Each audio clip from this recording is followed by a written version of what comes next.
siempre que hacemos alusión a la educación, decimos, bueno, algo está fracasando ahí, ¿no? Como si fuese un fracaso la educación. Y digo, ¿será un fracaso de verdad o es un plan contrario a lo que queremos? Y este plan lo viene desarrollando la educación desde Sarmiento para acá. O la historia de Mitre, siempre decimos, la historia de Mitre también armó todo un escenario para que nosotros seamos una nación y tengamos himno, escudo, bandera y banda. Y la verdad es que cuando pienso en la educación, digo, tratamos siempre como de disculparla a la educación, como si fuese un accidente que no está funcionando bien. Tampoco le echamos la culpa a los maestros, porque solemos decir los denodados esfuerzos que hacen los maestros. Digo, ¿estaremos analizando bien el tema de la educación o es un plan exitoso que viene llevándose a cabo desde hace mucho tiempo porque en definitiva somos colonia? Ay, papá, lo voy a llamar a Gabriel Brenner porque seguro él tiene algo para opinar sobre esto. Gabriel, ¿estás ahí?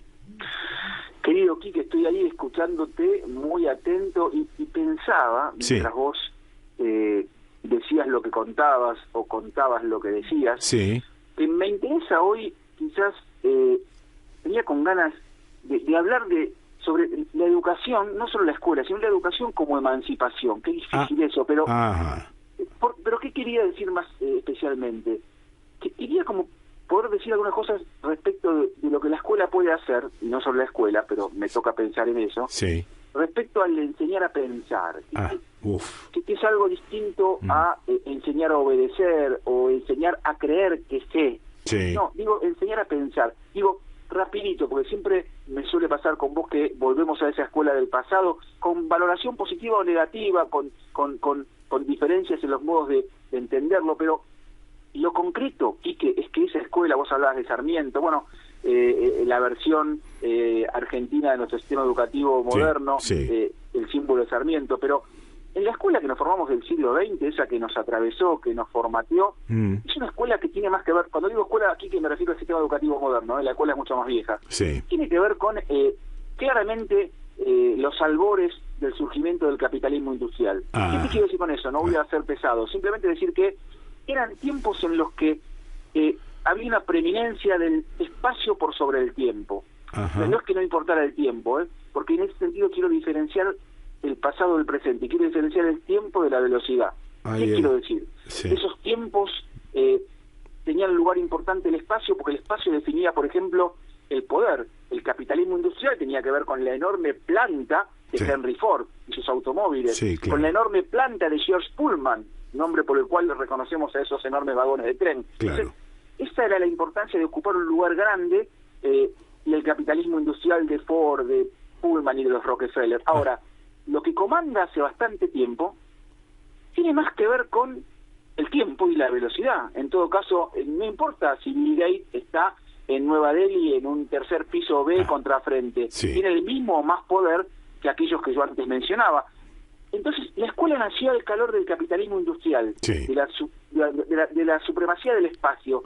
Y hoy la escuela se la tiene que ver en tiempos de un capitalismo financiero, donde lo que manda es la especulación. Entonces, vuelvo a lo que te decía que yo quería pensar. ¿Cómo enseñamos a pensar desde la escuela, tomando en cuenta ese fondo, ese escenario que te describo? Y la verdad es que es muy difícil a veces pensar cuando vivimos días en los que nos desborda la velocidad, todo es fugaz, ¿no? Hay una frase de Sumo, esa genial banda del rock, que decía, no sé lo que quiero, pero lo quiero ya. Después otras canciones te decían, el primero te lo regalo, el segundo te lo vendo. Entonces la velocidad se asocia con el consumo. No solo nos atragantamos con la información, a propósito de velocidad, Quique, sino que a mi modo de ver, este atragantamiento tiene que ver con una nueva forma de censurar, por ejemplo en los medios o las redes. No es que te censuran cuando no te cuentan algo, te pueden censurar atragantándote con la información. Entonces, por eso venía con ganas, y ahora hago un respiro porque no te dejé decir nada, pero venía con ganas justamente de pensar en una escuela, en docentes, en una sociedad en la que enseñemos a pensar a los más pibes, Y para mí un primer punto es liberarnos de esa lógica del zócalo televisivo, ¿no? Para romper con esa lógica imperante del zócalo televisivo que a veces parece hacernos creer que sabemos algo sobre la realidad, cuando no es más que a veces un modo dominante de triturar nuestra capacidad de pensar. Ahora, Gabriel, no es nuevo este deseo de enseñar a pensar. No solo no es nuevo, nunca tuvimos éxito en esto de enseñar a pensar. Bueno, no es nuevo, claro que no es nuevo, es viejísimo. Lo que pasa es que a veces nos quieren hacer creer que solamente cotiza alto en bolsa lo nuevo, y a veces hay buenísimas ideas viejas que no han sido estrenadas. Sí. Yo creo que enseñar a pensar es contracultural, Quique. Claro. Enseñar a pensar a veces es algo que incomoda y le puede hacer mal al patriarca de la familia, a ese que conserva de alguna manera los rieles de los modos de dominar para atroden de la familia. Lo mismo en una institución, aunque también en un club. Claro. ¿Por qué en un país? No. Entonces, en ese sentido, creo que enseñar a pensar, de algún modo, tiene que ver con amar deliberadamente o apasionadamente, y lo contrario tiene que ver con una simulación del afecto. Ahora, que es aquello que nos enseñan en la escuela y a veces en nuestras casas. Pero ¿cómo vamos a hacer para incluir dentro de la educación la enseñanza del pensamiento, o si le querés llamar albedrío, que no necesita la palabra libre porque de por sí es independiente? ¿Cómo vamos a hacer si no pudimos con la educación sexual? Ni siquiera pudimos. Bueno, pero yo creo que estamos, digamos, hay enormes avances y estamos pudiendo con la educación sexual integral, más allá de que todo lo que quizás se viene haciendo es poco e insuficiente, pero enorme respecto de los silencios del pasado. Tengo un par de ideas, Quique, respecto a tu pregunta, porque a mí me gusta no solamente desafiar críticamente, que es lo que acabo de hacer, la escuela y los modos en que se vienen enseñando, sino siempre me gusta tirar un par de tips, un par de ideas, y tomando en cuenta tu pregunta, cuando me dijiste, bueno, pero ¿cómo? Bueno, ¿sabes qué pienso en primer término? Una, que tenemos que desconfiar de la reducción binaria. Uno dirá, ¿con qué se come eso? No, me refiero a esa falsa opción binaria. Por ejemplo, cuando estudiamos en la escuela, en cualquier grado o en la secundaria, a veces nos hacen ver las ciencias sociales o la historia en términos de buenos y malos. Claro. ¿No? Fíjate, buenos y malos, y si pones, digamos, buenos y malos, puedes llevarlo también a civilización y barbarie, a River Boca, acá anti-K, etcétera. Y a veces esas opciones binarias son un modo de subestimar al otro, porque justamente entran en ese juego del zócalo televisivo, de bajar al subsuelo del pensamiento, cuando en realidad a mí me interesa como tips poder subirnos al primero y del primer piso en adelante y aprender a pensar por cuenta propia. Por ejemplo, en la terrible pandemia que acabamos de pasar, ¿te acordás que en un primer momento había como una opción binaria que estaba en todos los zócalos de todos los medios, que era salud o educación? Eso. Bueno, pero vivimos un tiempo de excepción. Entonces, en ese tiempo de excepción, que estaba muriendo mucha gente y podía morirse mucha más, lo que había que privilegiar era cuidar sanitariamente a la población con ciertos recaudos, y luego todo lo demás, ¿no? Luego educar, luego todo lo demás. Por lo tanto, no era salud o educación, era un momento excepcional. En realidad es salud y educación, porque a veces los sectores y los muchachos del poder te quieren hacer elegir entre los derechos. Y los derechos todos son válidos cuando no se cancelan entre sí. Por lo tanto, es tanto un derecho a la salud como la educación. Voy a otra, muy del momento, zócalo televisivo, ¿no? Rusia o Ucrania. Entonces, hay un bueno o un malo. Lo demonizamos a Putin, lo demonizamos al otro que es un presidente que no me acuerdo el nombre, que era un conductor televisivo. Entonces digo, esa reducción impide ver a la OTAN, impide ver a los Estados Unidos de Norteamérica. Entonces, me parece que a veces la reducción de zócalo televisivo lo que justamente hace es privarnos de la riqueza del análisis de la complejidad. Y cualquier asunto, antes y ahora, que uno analice y estudie, es complejo. Ahora, eso, Gabriel, sí. eso es un plan y es exitoso, porque no estamos pensando, estamos comprando directamente lo que nos venden los medios de comunicación que están alineados con la OTAN, con la CIA, con Estados Unidos, que son nuestros verdaderos dueños de última. Entonces digo, es complejo lo que estás planteando, porque a esto le puedo sumar otra cosa,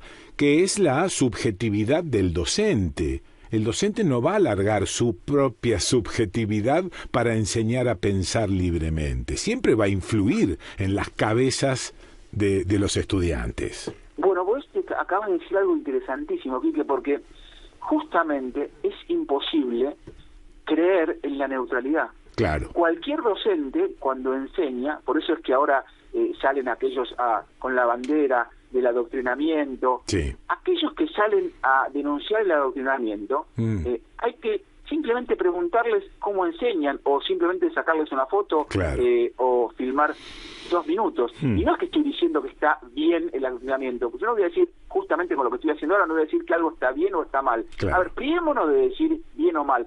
Privémonos por un segundo del juicio moral para ver si salen argumentos que ayudan a entender. Entonces lo que yo voy a decirte es que la neutralidad es un valor imposible de comprobar, porque el docente que no tiene una posición, lo que quizás sucede es que no es consciente de su posición y la transmite de otras maneras. Claro. Hay algo en educación, Quique, que se llama, aquellos que estudiamos educación lo hemos estudiado mucho, currículum oculto, y tiene que ver con aquellas cuestiones, valores, principios, creencias que transmitís sin saber que lo estás haciendo, e incluso sí. sin saber sí. de manera formal que lo estás haciendo cuando enseñás historia, matemática o biología. Claro. Entonces, en ese sentido, está buena tu pregunta, porque lo que nos muestra es que no solamente el poder de los medios o el poder de la política o de la economía baja línea y en todo caso te formatea, sino que en la misma escuela, sí. ese docente o esa docente cordobesa que te está escuchando, porteña, claro. o de Perico, Jujuy, también cuando entra al aula, por más que tenga regla de 3 simple o tenga que trabajar sí. sobre los ríos del centro de la Argentina, va a ofrecer sus puntos de vista, claro. y cuando distribuya la palabra, sí. Va a hacerlo de una manera respecto a unos que a otros, va a tener implícito, sin explicitar muchas veces, su creencia respecto de qué lugar tienen en su grupo, claro. en su familia, en la sociedad, sí. la mujer y el hombre, sí. etcétera, etcétera. Bueno, ahí aparece entonces como un valor fundamental la honestidad y la transparencia del docente.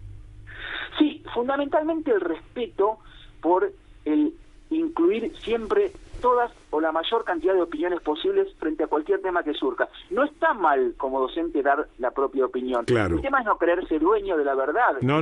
Se revela. Sí, Entonces, sí. yo puedo decir, Quique, como docente mi opinión, pero antes me tuve que asegurar de distribuir, de desparramar en el aula del mejor y más creativo modo los distintos puntos de vista sobre ese tema que estamos viendo, sea la guerra actual, sí. o sea la Revolución Francesa o los medios de comunicación. Esto que vos como plantear. Esto que estás planteando es un tanto utópico, porque el docente forma parte de esta sociedad medio vacía en la que estamos viviendo. El docente no se pone a salvo de esto. Tenés mucha razón, pero sabés que, Quique, yo tengo que confesarte, pasé los 50 hace muy poco, sí. pero tengo que confesarte que yo tomé posición respecto de, por ejemplo, mi trabajo como docente, sí. y es que, y en ese sentido trabajo y suelo andar por la vida, y es que el ser docente, el estar en la escuela trabajando como docente, te tiene que, de alguna manera, te tienes que rascar o te tiene que picar el hecho de querer cambiar las cosas tal cual son, y claro. pensar que ese pibe que está sentado ahí, sí. que te está mirando de costado, o sí. que te mira con abulia, o que no sabe quién sos, tiene que poder subirse a un mundo que todavía no sabe cuál es, y que vos lo vas a invitar a conocer. Y si eso lo podés lograr, sí. y si ese mundo es distinto respecto del mundo de su papá y su tío, porque lo hace ser mejor persona, porque sí. lo hace vivir mejor, porque le hace de alguna manera cosquillas un posible sueño de felicidad, sí. entonces hay algo ahí de la revolución que claro. me contaron que era social, pero que se puede dar en ese instante en la escuela. Sí. Yo elijo ese camino, y por eso creo que frente a tu pregunta me voy a encontrar con una respuesta que es, bueno, me apasiona y estoy dispuesto a pensar en torno a un desafío que sea contracultural. Está bien, pero te escucho como una persona, no como parte de un movimiento. No veo que exista un movimiento. Y por otra parte, esto debería ser algo plasmado oficialmente en la educación. Y no sé si está. Yo creo que somos muchísimas y muchísimos los que estamos en torno a esta idea. Yo no es una opinión, ¿no? Yo no creo ser, digamos, un Robinson Crusoe de esto que estoy comentando, sino que soy parte de quizás de pequeños colectivos que estamos andándole a esto que te estoy contando. Posiblemente, como bien sospechás, los sectores del poder o lo más hegemónico dominante no tiene que ver con esto. Tenés razón, porque si no sucederían las cosas que vemos que suceden, porque si no se votaría en las urnas como se está votando, y los aires serían otros. Pero hay que animarse a ser intensa minoría, que en algún momento, digamos, podrá escalar mejores posiciones. Sí, esto bueno, vuelvo a una frase que repito casi sin cesar, ¿no? La posibilidad de tener un par de ideas contrapuestas en el mismo espíritu y no por ello dejar de funcionar. Por ejemplo, algo imposible de lograr y a pesar de ello esforzarse por llegar a conseguirlo, ¿no? Esta cuestión de tira y afloje, este desequilibrio que es nada más y nada menos que la vida, ¿no? Así es.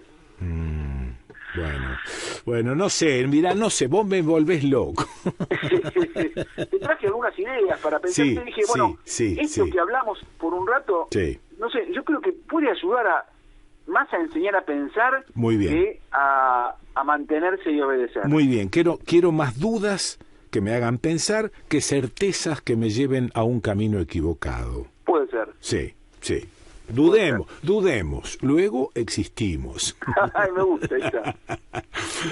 Gabriel, te mando abrazo grande y bueno, muchas gracias por este ratito en el que podemos ir y venir pensando un poco más allá de los zócalos. Gran abrazo y siempre feliz de estar un poco desconcertado. Bueno, lo escuchaste a Gabriel Brenner, ¿dónde? Es en El Desconcierto.